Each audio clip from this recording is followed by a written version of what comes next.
Welcome to The Deep Dive. We're here to break down complex research into knowledge you can use. That's the goal.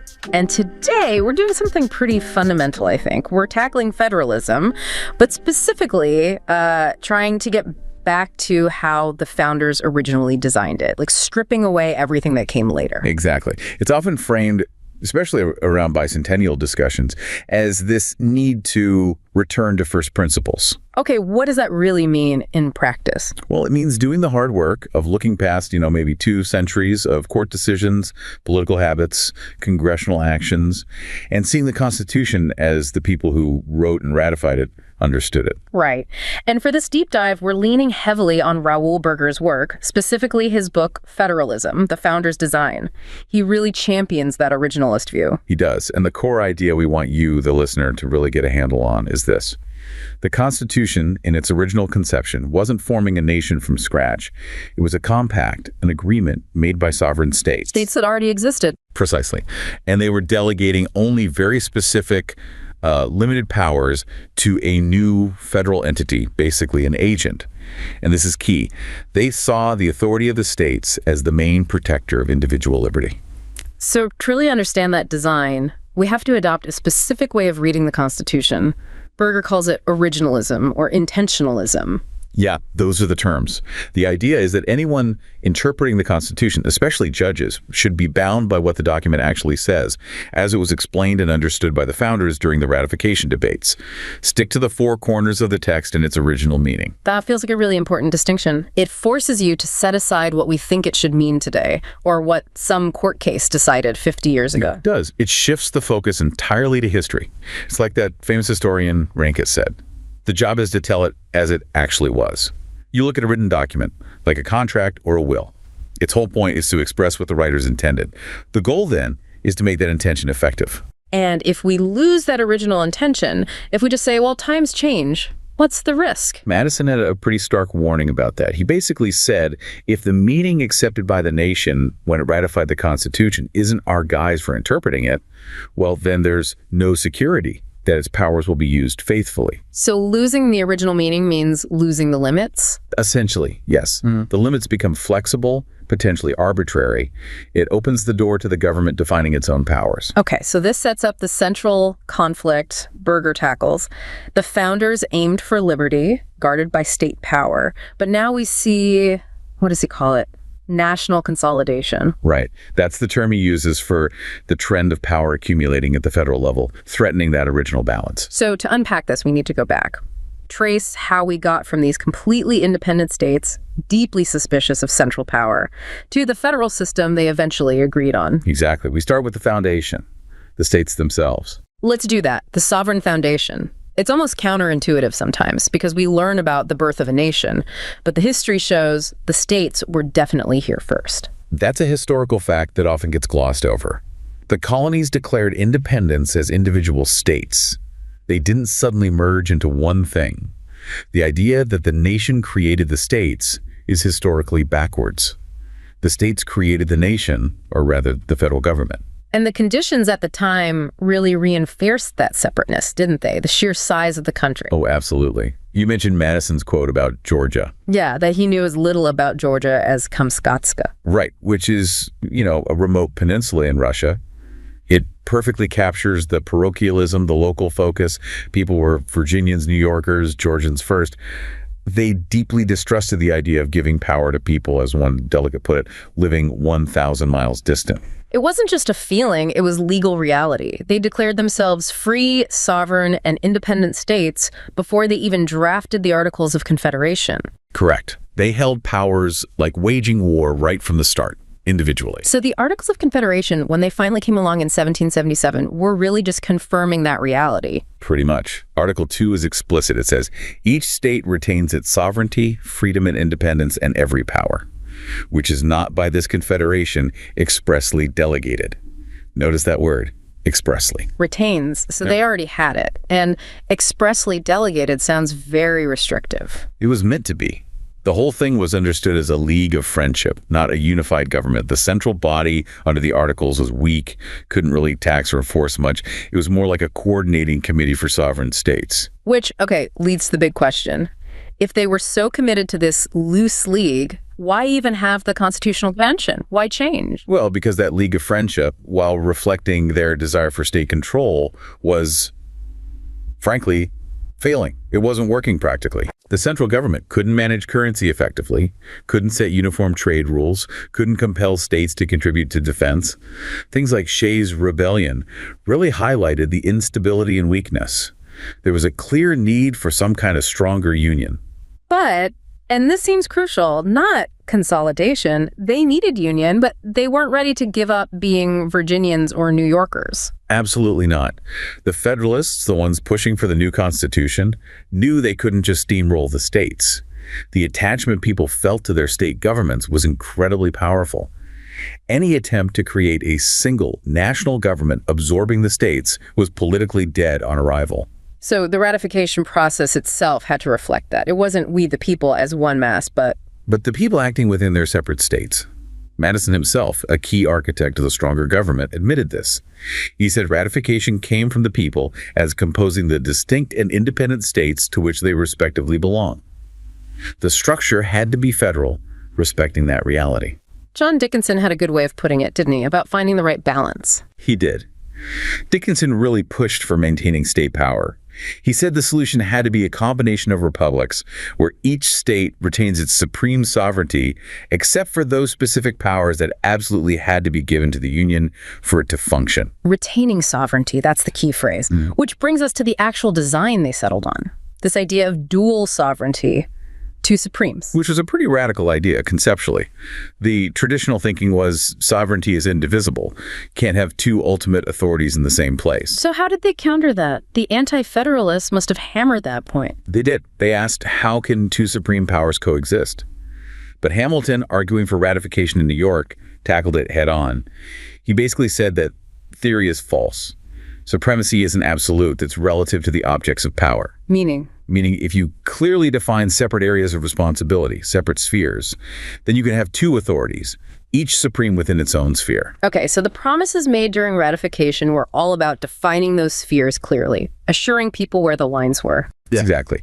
Hamilton, Livingston in New York, others elsewhere. They consistently reassured people. They said, look, U.S. laws will be supreme, yes, but only regarding their proper constitutional subjects, things like national defense, foreign affairs. National external thing. Right. And state laws remain supreme for everything else, the internal domestic matters of the state. Roger Sherman put it plainly. The federal government and the states should have separate and distinct jurisdictions. Separate and distinct. That really emphasizes the boundary. The limit isn't some vague hierarchy, it's the scope of the powers given to the federal government. That's the absolute heart of the design. The federal government wasn't meant to be a general government. It was an agent created for specific, defined objects. And the list of its powers in Article 1, Section 8, the enumeration that was considered the definitive boundary. If it wasn't on the list. It wasn't granted, period. There's a great story from the convention itself about how seriously they took this need for clear limits involving the Virginia Plan. Oh yeah, that's very revealing. The initial Virginia Plan had this phrase. It proposed giving Congress the power to legislate in all cases to which the separate states are incompetent. Sounds reasonable on the surface, maybe. If a state can't handle it, the federal government steps in. But the framers immediately saw the danger. Who gets to decide if a state is incompetent? The federal government itself, presumably. Exactly. Which delegates like Pinckney and Rutledge pointed out was way too vague, too open-ended. It was basically a blank check for Congress to decide its own powers. Randolph, who presented the plan, had to quickly backtrack and insist he never meant to give indefinite powers.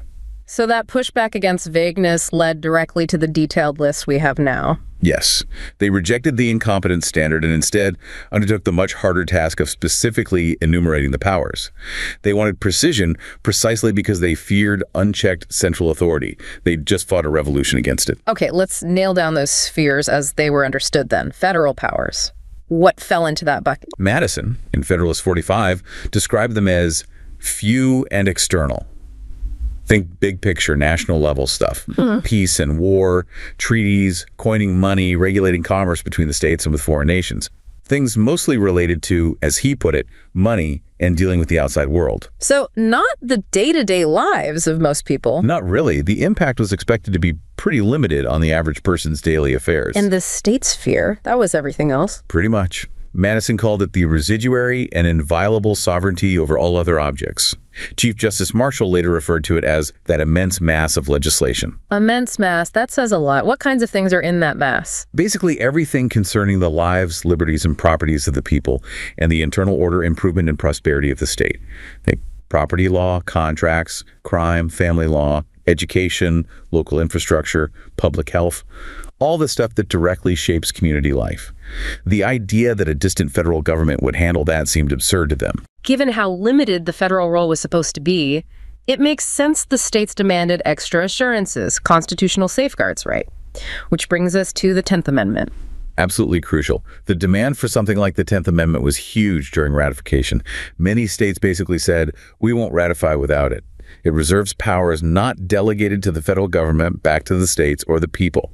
It was seen as essential to calm fears that the new government would gradually absorb all power.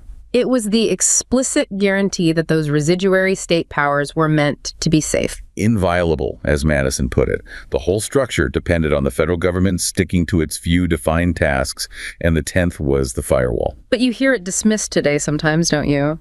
As just a truism, like, it just states the obvious. What isn't given isn't given. Yeah, that's a common modern take, but it completely misses the point from the founders' perspective. It wasn't a truism to them. They insisted on it precisely because they wanted it to have legal force. It was intended as a declaratory statement, a rule of construction, to eliminate all doubts and actively secure those reserved powers from being encroached upon. So not just stating the obvious, but actively pushing back against potential federal overreach. Exactly. Now, there's a little detail about the wording that's become important. The article said powers not expressly delegated were reserved. The 10th Amendment drops expressly. Why? And what did that change imply? That's a really key point of interpretation. The word expressly was deliberately omitted, yes. But the reason wasn't to open the door for Congress to invent whole new areas of power. It was more practical. Okay. It was to ensure the federal government had the necessary means to carry out the powers it was actually given.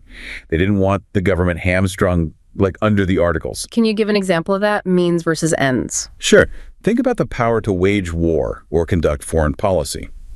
Under the articles, some argue that because the power to issue passports wasn't expressly listed, Congress couldn't do it.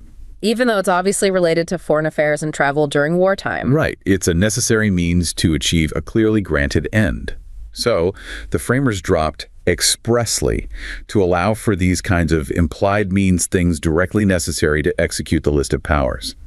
Building a post road is a means to deliver mail and move troops, both enumerated powers.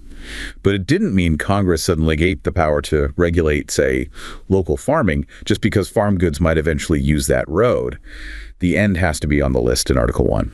Okay, that distinction is critical. Implied means are okay if tied to an enumerated end, but not implied ends themselves. Precisely. Which leads us straight into how they understood things like the necessary and proper clause. Right. Article 1, Section 8 again. Congress can make laws necessary and proper for carrying out its listed powers.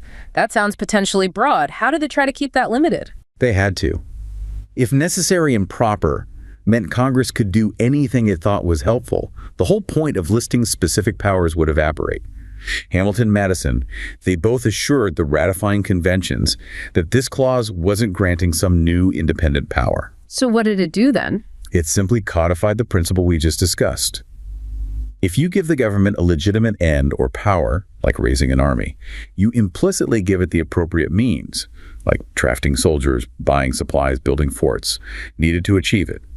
It's a rule for interpreting the enumerated powers, not a blank check. So it doesn't let Congress regulate schools just because education might someday make better soldiers? Absolutely not. That would be inventing a new end. The clause only applies to the means for the powers already granted. Okay, that makes sense. And this same logic, this conditional framework, applies to the Supremacy Clause too. Article 6, where it says the Constitution and federal laws are the supreme law of the land. Yes, and the key phrase there is often overlooked. Federal laws are supreme only if they are made In pursuance thereof, meaning in pursuance of the Constitution itself. In pursuance thereof. What's the limiting effect of those three words? It's huge. It means a federal law is only supreme if it's actually authorized by the Constitution in the first place. Hamilton was crystal clear on this. He said federal laws that aren't based on constitutional powers, laws that invade the state's reserve powers, are merely acts of usurpation. So, not supreme at all. Not supreme at all. They're void. They aren't the law of the land. So if Congress passed a law tomorrow dictating curriculum for local high schools, even if the president signed it, under this original understanding, it wouldn't be supreme law because education isn't a federal power listed in Article 1. Exactly. That law would not be in pursuance of the Constitution. Chief Justice Marshall himself, even though he often favored federal power, told the Virginia ratifiers that any federal law not warranted by any of the enumerated powers is an infringement. The court's job, he said, was always to ask, did Congress exceed its authority? Supremacy depends on staying within bounds. It's a powerful check if applied consistently. Okay, let's turn to another clause that's caused a lot of debate. The General Welfare Clause, also in Article 1, Section 8. Ah, yes, the power to tax and spend for the general welfare of the United States. Madison seemed particularly concerned about this one being misinterpreted. He saw it as potentially catastrophic if read too broadly. He argued vehemently that this phrase did not grant Congress a general power to legislate for whatever it deemed the general welfare. So it wasn't a separate power? No. He insisted it was limited by the specific list of powers that followed it in Section 8. Basically, it set the purpose for the taxing power. Taxes should be raised to fund these specific enumerated powers, which collectively serve the general welfare. It wasn't an independent grant of power to do anything helpful. And he had a pretty clever historical argument against the broad reading, didn't he, looking back at the articles? He did. It was quite logical. He pointed out that the old Continental Congress, under the Articles, already had language allowing it to act for the common defense or general welfare. If that phrase meant unlimited power, then why did the framers go through the incredibly difficult process of debating and listing specific powers like coinage, post offices, and patents in the new Constitution? His point being, if they wanted unlimited power, they could have just kept the old vague language. The act of enumeration proves they intended limits. Precisely. It would have been, in his words, entirely superfluous to list powers if the first clause already granted all power. He warned that allowing a broad interpretation later would be a fraud upon the whole people, because the Constitution was ratified on the understanding that the clause was limited. It's a powerful argument based on the actions of the framers themselves. They wouldn't have bothered with specifics if the general clause covered everything. Right. Chief Justice Taney later echoed this, saying the framers were known for carefully scrutinizing every word. They wouldn't have had a long list if the opening phrase gave Congress carte blanche. Okay, so we've laid out this intricate system of dual sovereignty, enumerated powers, and specific textual safeguards like the 10th Amendment and the Conditional Supremacy Clause. But as Berger documents extensively, this original design hasn't exactly held firm over time. No. Sadly, that's the core of his critique. He argues that particularly through judicial interpretations, these limits have been significantly eroded, especially concerning clauses like general welfare and, perhaps most dramatically, the Commerce Clause. Let's dig into the Commerce Clause. Article 1, Section 8 again. Congress has power to regulate commerce among the several states. What was the original limited purpose of that? Its main purpose was really quite specific. It was designed to fix a major problem under the Articles. States were essentially waging economic war on each other. How? By imposing taxes, tariffs, and duties on goods just passing through their territory. New York was infamous for hitting goods from Connecticut and New Jersey heading to its port. It created massive friction and barriers to trade. The Commerce Clause was meant to stop that, to create a free trade zone, a common market among the states. So focused on the movement of goods between states, preventing those state-imposed barriers. Exactly. It was about facilitating interstate trade, not about regulating activity within a state like manufacturing, agriculture, or labor conditions. Those were considered purely internal matters, part of the state's police power. But the modern interpretation seems vastly different. Almost unrecognizable, according to Berger and Originalists. It's expanded to cover activities that are purely local, based on the idea that they might, in aggregate, affect interstate commerce. You mentioned Justice Stevens' dissent in a case. How did that illustrate the expansion? Right. He pointed out somewhat incredulously, that under the prevailing modern interpretation, the federal government could potentially regulate things like the hiring and firing of a state government janitor, or dictate the safety rules he has to follow. A janitor. How is that regulating commerce among the states? The argument, which Stevens was critiquing, is that maybe the wages paid affect the overall economy, or the cleaning supplies cross state lines. It becomes incredibly attenuated. But it shows how far the interpretation has strayed from simply preventing New York from taxing New Jersey's cabbages. It's now reaching deep into purely local internal state functions. Which sounds exactly like an invasion of that immense mass of state police power the founders thought they were protecting. Without a doubt. The founders were adamant. States retained exclusive control over their internal affairs, their police powers, health, safety, morals, internal order. Berger argues that any use of the Commerce Clause that regulates these purely internal matters fundamentally exceeds the delegated power. It becomes usurpation. So what's driving this expansion? If it's not the original text, Berger points to something else. He points to the courts relying on concepts like economic integration. The idea that in a modern economy, everything is interconnected, so even local activity impacts the national economy and thus falls under federal control. But is economic integration a constitutional source of power? Berger's answer is emphatically no. It's an economic observation, maybe a policy argument, but it doesn't magically grant Congress new powers not listed in Article 1. He sees it as a justification the court has used to override the founders' careful division of power, effectively letting the federal government regulate almost anything. It really paints a picture of the judiciary, perhaps unintentionally at times, becoming the agent of the very centralization the Constitution was designed to prevent. That's certainly Berger's conclusion. He argues that the Constitution itself provides the only legitimate way to change this balance of power. The amendment process in Article V. Which is deliberately difficult. Exactly. It requires broad consensus across the states. When courts, through interpretation or construction, effectively amend the Constitution by radically changing the meaning of clauses, like commerce or general welfare, they bypass that process. They undermine the whole structure and, as Taney suggested, commit a kind of fraud on the people who ratified the original deal. Even Chief Justice Marshall, often seen as boosting federal power, recognized a limit. Right? He did. Even in landmark cases expanding federal authority like McCulloch, Marshall explicitly stated that the judicial power, quote, cannot be the assertion of a right to change that instrument. The courts interpret, they don't rewrite. Berger argues that maintaining the integrity of the Constitution depends absolutely on respecting that permanent division of powers between the states and the federal government. Changing that division is a political act reserved for the people via Article V, not a judicial one. Wow. Okay, so recapping this deep dive, we've seen compelling historical evidence through Berger's lens that the founders designed federalism very deliberately. It wasn't about creating a powerful national government, first and foremost. No, it was about preserving liberty. And they saw state sovereignty states retaining the bulk of power over internal affairs as the essential mechanism for protecting that liberty from a potentially overreaching central authority. The federal government was the agent, created for limited, mostly external purposes. And this design was rooted in a profound distrust of concentrated power. You mentioned Thomas Burke earlier. Yeah, a delegate who really captured that sentiment. He warned that power of all kinds has an irresistible propensity to increase a desire for itself, leading to abuse. That delusive intoxication of power requires constant vigilance and jealousy. And the states were meant to be the primary source of that vigilance, the first line of defense. That was the original concept, yes. Using their retained sovereignty to push back against federal encroachment, protecting the liberties of their citizens. Which leads us to a really challenging thought for you, our listener, to ponder. We've traced this original design.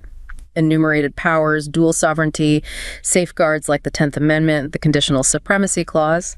We've also seen through Berger's analysis how judicial interpretation has often expanded federal power far beyond those original limits.